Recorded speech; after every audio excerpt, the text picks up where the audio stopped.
नमस्ते बच्चों, अभिषेक शर्मा क्लासेस में आपका स्वागत है। तो आप लोग अपने पेपर की तैयारी कर रहे होंगे अच्छे से। तो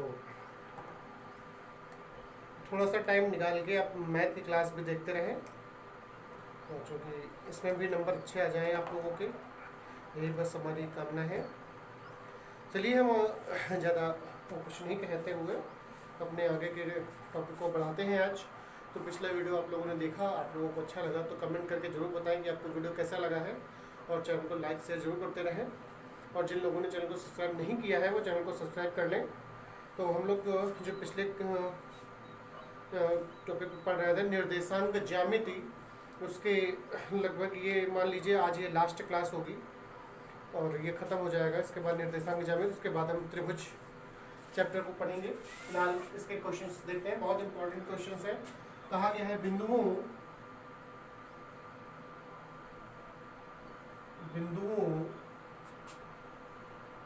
5, 2, फिर 4, 7 और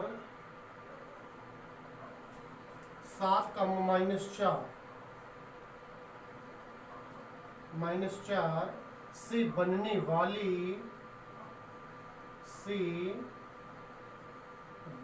वाली त्रिभुज का क्षेत्रफल ज्ञात कीजिए। ये क्वेश्चन कहा गया है, बहुत कायदे से देखिए इसको जरा। कहा गया बिंदुओं, ये 3 बिंदु दिए गए हैं, इन 3 बिंदुओं से मतलब ये त्रिभुज के शीर्षों के निर्देशांक होंगे। क्लियर हुआ? तो सबसे पहले क्या करते हैं, हम लोग हल करेंगे और तीनों बिंदु लिखेंगे। 5, 2, 4, 7 और 7, -4। ये 3 बिंदु हैं। अपनी सहूलियत के हिसाब से हम इन्हें x1, y1, x2, y2, x3, y3 के रूप में तोड़ लेंगे, जिससे मान लगाने में दिक्कत ना हो। तो पहले बिंदु से x1 और y1 के मान मिलेंगे हमें, दूसरे बिंदु से x2 और y2 के मान मिल जाएंगे, वैसे तीसरे बिंदु से x3 और y3 के मान मिलेंगे। क्लियर हुआ? तो x1 का मान यहाँ से पहले बिंदु से 5, y1 का मान 2, x2 का मान है 4, y2 का मान है 7, x3 का मान है 7 और y3 का मान है -4। तो हमें निकालना है त्रिभुज का क्षेत्रफल। लिखेंगे क्योंकि त्रिभुज का क्षेत्रफल बराबर फॉर्मूला होता है 1/2 ब्रैकेट में x1 into y2 minus y3 plus x2 into y3 minus y1 और plus x3 into y1 minus y2। आप लोगों को बता दिया था कैसे लिखेंगे। इससे कोई जरूरी नहीं याद हो या ना हो, आप लिखना बस जान जाए, यही बहुत है। बस अब यहाँ पर मान लगाना है हमें। तो 1/2 x1 का मान 5 है, फिर y2 का मान 7 माइनस y3 का मान, चूंकि माइनस का 4 है और यहाँ माइनस पहले से लगा तो माइनस माइनस प्लस हो जाएगा और इंटू 4। क्लियर हो गया? ऐसे प्लस x2 का मान 4, फिर y3 का मान -4 माइनस y1 का मान है 2, वैसे प्लस x3 का मान है 7, y1 का मान 2 और माइनस y2 का मान है 7।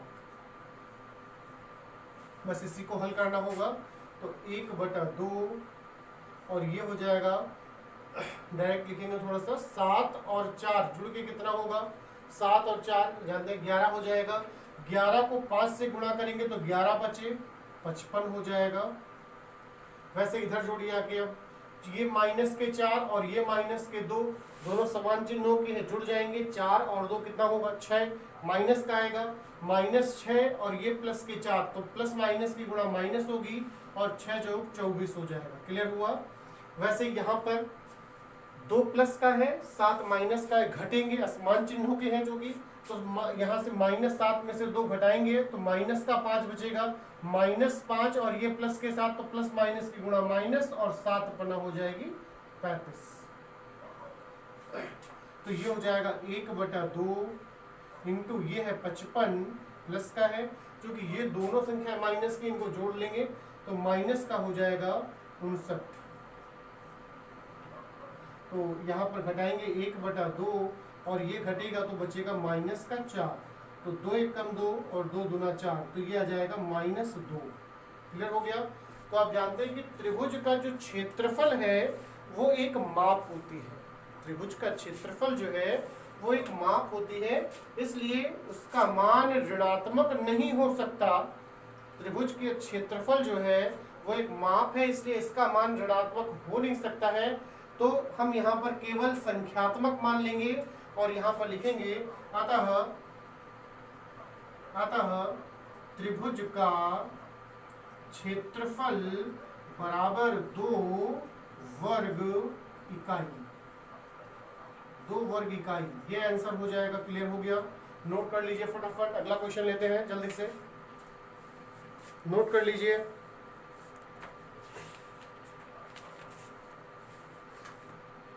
नोट हो गया होगा। अगला क्वेश्चन लेते हैं, ज्यादा बातें ना करते हुए फटाफट क्वेश्चन करते हैं, जिससे क्लास बहुत बड़ी ना हो, आप अपने दूसरे पेपर की तैयारी के साथ साथ इसको भी, इस क्लास को भी कंटिन्यू कर सकें। तो इस वजह से छोटी सी क्लास बनाएंगे कि आपके किसी दूसरे पेपर का हर्जा ना हो। तो क्वेश्चन कहा गया है x के किस मान के लिए, x के किस मान के लिए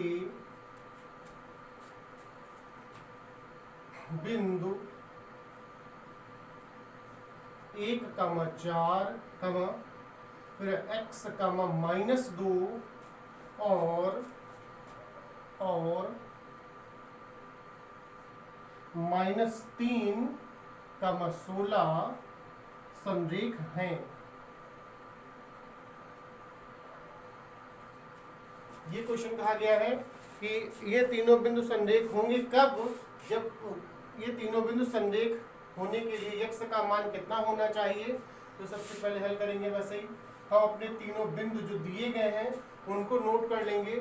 क्या है, 1,4 है, दूसरा है x, -2 और जो तीसरा बिंदु है वो है -3,16। तो उसी प्रकार से जैसे इससे पहले वाले क्वेश्चन में हमने मान लिखे थे अपनी सहूलियत के लिए, वैसे इसमें भी मान लिखेंगे।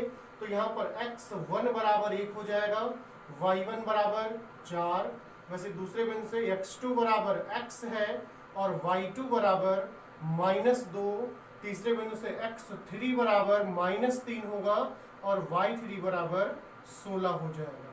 क्यों कहा गया ये तीनों बिंदु संरेख है, तो संरेख होने का प्रतिबंध आप जानते हैं, संरेख होने का प्रतिबंध, वही त्रिभुज का क्षेत्रफल 0 होता है, लेकिन डायरेक्ट हम लोग लिखेंगे संरेख होने का प्रतिबंध। तो x1 into y2 minus y3 plus x2 into y3 minus y1 और plus x3 into y1 minus y2 और बराबर 0। क्लियर हो गया। बस यहाँ पे मान लगाएंगे, x1 का मान है 1 इंटू y2 का मान है -2 और माइनस y3 का मान है 16 प्लस x2 का मान है x और y3 है 16 माइनस y1 का मान है 4 प्लस x3 का मान -3 और y1 का मान है 4 और माइनस y2 का मान -2 है, तो ये +2 हो जाएगा। बस कभी कभी देखा होगा हमने बहुत बार देखा है, बच्चे ऐसे लिखते हैं जैसे लिखा हो 3 और -2 की गुणा कीजिए, तो बच्चे ऐसे लिखते हैं 3 इंटू -2। ये तरीका गलत है, क्योंकि दो चिन्ह एक पास आ रहे हैं, ये गलती है ना। अगर आपको इसे गुणा ही करना है तो इसको ऐसे लिखें 3 इंटू -2, ऐसे लिखेंगे तो ज्यादा क्लियर होगा और गलत होने के चांसेस बिल्कुल नहीं होंगे। क्लियर हुआ। तो वैसे यहाँ पर अब जैसे हम ऐसे लिख देते इसको, ये प्लस लगा हुआ था, उसके बाद लिखते -3, तो बहुत कंफ्यूजन होता कि प्लस करना है या माइनस करना है, तो इस वजह से इसको हम ऐसे लिखेंगे। क्लियर हो गया। -3, तो ये लगेगा हाँ, ये जो माइनस है वो 3 के साथ लगा हुआ है। बस इसी को हल करेंगे तो ये हो जाएगा 16 माइनस के और माइनस का ही दोनों जुड़ जाएंगे, समान चिन्हों के हैं। 16 और 2 18, माइनस का आएगा, 1 से गुणा करेंगे तो माइनस का 18 रहेगा। वैसे ही 16 में से ये 4 घटेगा, 12 बचेगा और 12 और x की गुणा करेंगे तो हो जाएगा 12x और उसके बाद ये 4 और 2 6 हो गया। 6 की गुणा -3 से करेंगे, ये जो कि प्लस माइनस माइनस हो जाएगा तो 6 × 3 हो गया 18 और बराबर 0। क्लियर हो गया। तो ये -18 और ये -18 जुड़ के हो जाएंगे माइनस का 36 और ये प्लस 12x बराबर 0। इस 36 को पक्षांतर करें तो ये हो जाएगा 12x बराबर, तो 36 उधर जाएगा, प्लस हो जाएगा 36। अब प्लस का चिन्ह लिखें या फिर ना लिखें कोई दिक्कत नहीं है। तो यहाँ से हो जाएगा x बराबर 36/12 और कट जाएगा तो x बराबर 3 आएगा। क्लियर हो गया। अगर x बराबर 3 होगा तो ये तीनों बिंदु संरेख हो जाएंगे। क्लियर हो गया। एक बहुत ही इंपॉर्टेंट क्वेश्चन है, फटाफट इसे नोट कर लीजिए। अगला क्वेश्चन लिख लेते हैं, बहुत इंपॉर्टेंट क्वेश्चन है, फटाफट नोट करिए, फटाफट नोट कर लीजिए। अगला क्वेश्चन और लेते हैं, शायद नोट हो गया होगा।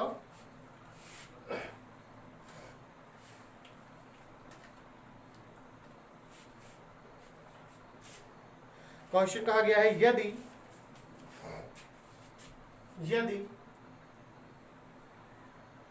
1/a माइनस 1/b बराबर 1 हो तो सिद्ध कीजिए कि बिंदु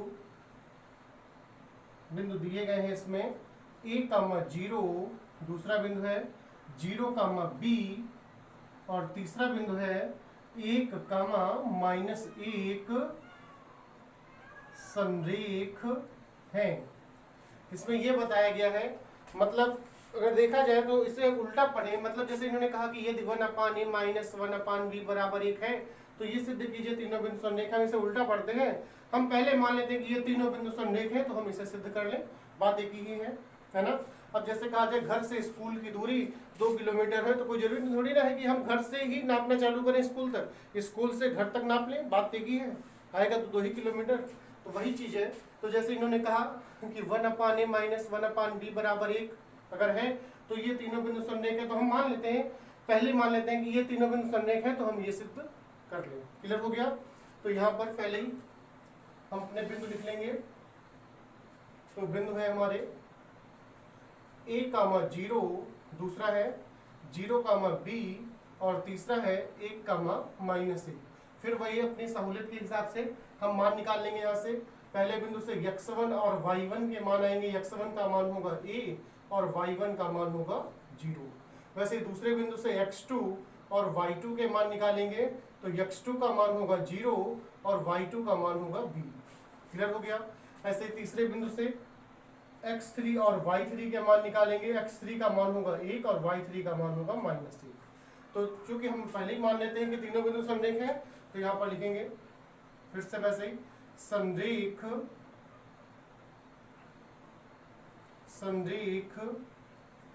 होने का प्रतिबंध, संरेख होने का प्रतिबंध। तो x1 into y2 minus y3 plus x2 into y3 minus y1 और plus x3 into y1 minus y2 बराबर 0। क्लियर हो गया। क्लियर हो गया होगा।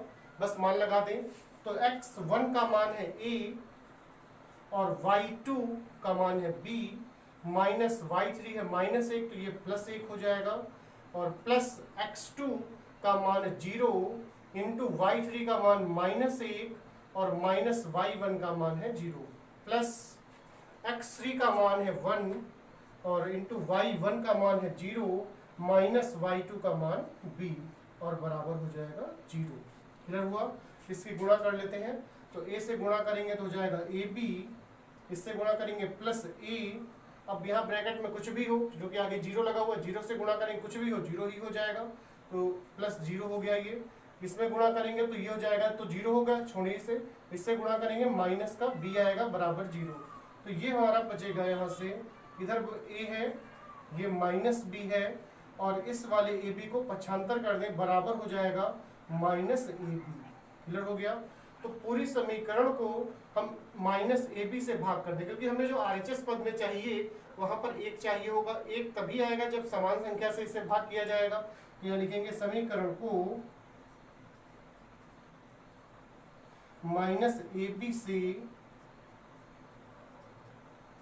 भाग करने पर, अगर जो माइनस ए बी नहीं समझ में आता तो हम ये एक चीज ध्यान देना, यहाँ से अगर करेंगे तो भी हो जाएगा। अगर हम इसमें माइनस पहले ही कॉमन लेके अलग कर दें तो भी हो सकता है, हो जाएगा बहुत आसानी से।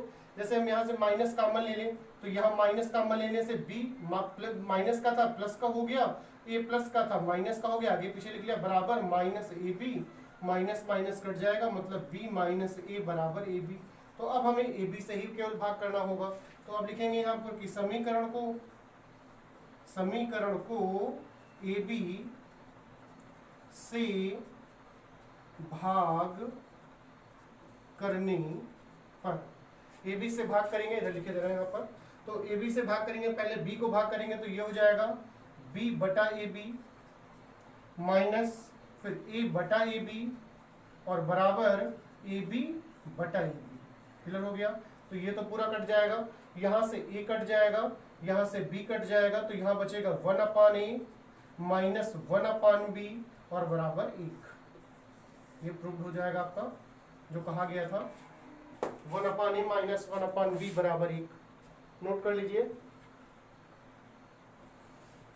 लगभग इसमें के सारे क्वेश्चन इंपॉर्टेंट वाले हो चुके हैं, अब कोई खास दिक्कत नहीं है। एक बार हम आपको संरेख होने या त्रिभुज के क्षेत्रफल का सूत्र बता दें, आपको कैसे लिखना है, याद करने की जरूरत नहीं है, रट्टा मारने की जरूरत नहीं है, क्योंकि एग्जाम में आपसे सुनने का कोई भी नहीं।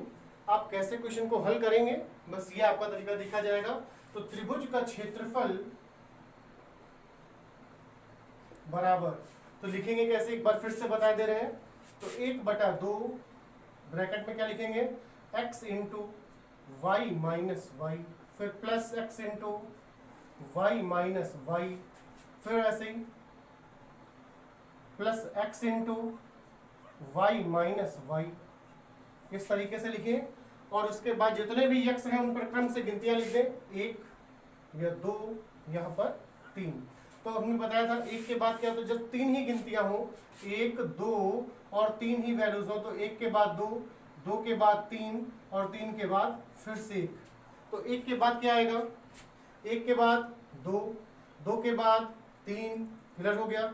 ऐसे यहाँ पर 2 है तो 2 के बाद 3, 3 के बाद 1, क्लियर हुआ। वैसे ही 3 के बाद 1 और 1 के बाद 2, बन गया फॉर्मूला। तो आप लिखना जान गए होंगे कैसे लिखना है। तो अब इस तरीके के जितने भी क्वेश्चंस आएंगे, उम्मीद करते हैं आप उन्हें छोड़ेंगे नहीं और आराम से आप क्वेश्चन को कर लेंगे। इसमें बताने का केवल हमारा एक ही उद्देश्य था कि आप इस फार्मूले में रट्टा न मारें। हो सकता है रट्टा लगाने से आप भूल जाए, तो आप लिखना सीख जाएं।